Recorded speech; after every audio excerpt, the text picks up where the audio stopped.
On parle beaucoup des méchants extraterrestres qui veulent envahir la Terre et d'affreux robots qui veulent détruire le monde. Oh là là, dis donc, ils sont méchants. Mais on oublie que l'un des premiers ennemis des Avengers dans le MCU reste l'Hydra. Alors l'Hydra, c'est l'affreux département scientifique des nazis durant la Seconde Guerre mondiale. C'est extrêmement gênant, vous en conviendrez. Bref, l'Hydra est présente dans de nombreux films du MCU sans vraiment qu'on y porte une réelle attention. En effet, les différents personnages associés à cet affreux département scientifique des nazis sont sujets à questionnement. Donc on va commencer à parler de la dissolution de l'Hydra. Bon alors, tout a commencé dans Captain America le soldat de l'hiver. Et on apprend qu'à la fin de la Seconde Guerre mondiale, plusieurs personnes de l'Hydra intègrent le SHIELD. Donc on peut dire qu'ils avaient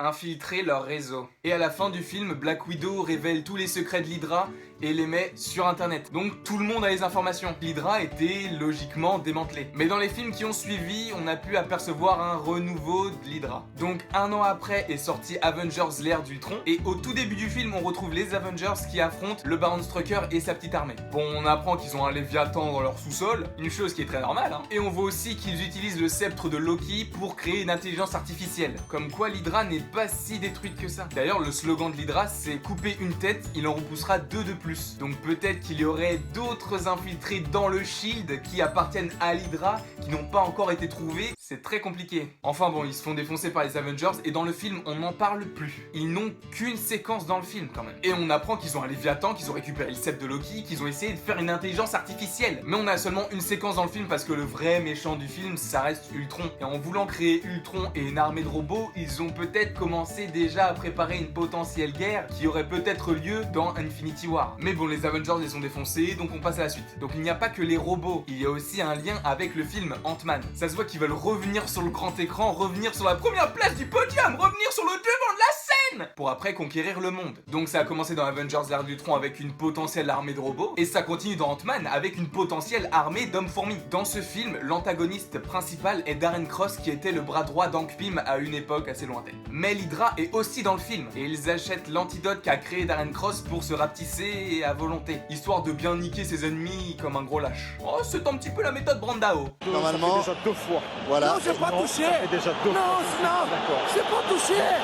Si vous le voulez bien, restons donc dans les Marvel. Le fait que l'Hydra achète cet antidote alors qu'ils sont censés être dissous depuis Captain America 2 soulève lui aussi un questionnement. Mais pourquoi? Donc on ne sait pas vraiment ce qu'ils vont en faire. Est-ce qu'ils vont l'utiliser? Est-ce qu'ils vont pas l'utiliser? Il y a que deux choix en fait. En tout cas, évidemment, cela ne reste qu'une supposition. Ensuite, dans Captain America Civil War, la scène du début à Lagos, lorsque les nouveaux Avengers affrontent Crossbones. D'ailleurs, Crossbones était déjà présent dans Captain America le soldat de l'hiver. C'est l'un des soldats qui a affronté Captain America dans l'ascenseur. Et à la suite de l'effondrement d'un immeuble dans lequel il était après un combat face à Faucon, il s'est retrouvé défiguré. Et dans le film, il porte une armure qui est assez ressemblante à celle des comics. Enfin bref, à un moment, Crossbones parle à un de ses sbires et lui dit: Lleva esto al aeropuerto. C'est donc bien qu'il y a une base et que l'Hydra n'est vraiment pas morte. Mais qui dit base, dit commandement. Donc ça pourrait être un agent promu chef, plusieurs petits chefs qui deviennent un petit groupe de chefs comme le club des 4 ou... Non, c'est quoi le club des 5? Ça n'a aucun rapport. Ou tout simplement Crâne Rouge. Alors oui, vous allez me dire qu'il est mort désintégré avec le Tesseract, mais j'en ai déjà parlé dans une précédente vidéo. Pour moi, ce n'est que ma théorie, ce n'est que mon point de vue. À mon avis, il est allé dans l'espace, parce que le Tesseract est ce qui permet de téléporter une personne à un point A à un point B. Donc à mon avis, le personnage ne serait pas mort. Donc peut-être que Crâne Rouge, vu qu'il est dans l'espace, a pu rencontrer Thanos, et donc c'est ce qui va se tramer. C'est que Thanos va arriver sur Terre avec son ordre noir. Après, ce ne sont que des théories, alors peut-être que quand vous verrez le film dans un an, ça sera pas du tout ça. Mais il a peut-être contacté l'Hydra par je ne sais quel moyen pour qu'il se prépare à une éventuelle guerre. C'est pour ça qu'ils ont créé des robots qui ont été détruits, Ultron, tout ça, on connaît les bails. Aussi avec les mini-soldats, donc les soldats fourmis. Mais Hugo Weaving, qui joue Crâne Rouge, a bien dit qu'il ne reprendrait pas son rôle. Mais après, c'est peut-être un coup de com' pour essayer de surprendre le spectateur. Et qu'on pourrait potentiellement avoir l'Hydra qui s'allie avec les troupes de Thanos pour affronter les Avengers et tous les autres héros qui veulent sauver la Terre. Donc Thanos serait à la conquête des pierres et Crâne Rouge serait à la conquête de la Terre. Donc voilà, c'était quelques petites théories sur ce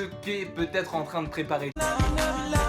Eh vas-y Sofiane, t'es chiant là. Je suis en train de faire une vidéo. Allez, c'est bon, ça saoule là. Avec ta tête chauve là. Et tes gros sourcils. T'as plus de sourcils que de cheveux.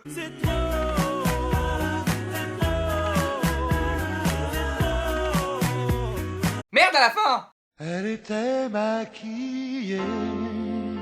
Donc voilà, j'espère que la vidéo vous aura plu. Moi, ça me fait extrêmement plaisir de faire des vidéos sur ça, parce que c'est ce que j'aime et voilà. Et n'hésitez pas à me mettre en commentaire les sujets sur lesquels vous avez des questions. Comme ça, je pourrais essayer de faire une vidéo là-dessus en essayant de répondre ou alors en posant d'autres questions. On verra en temps voulu.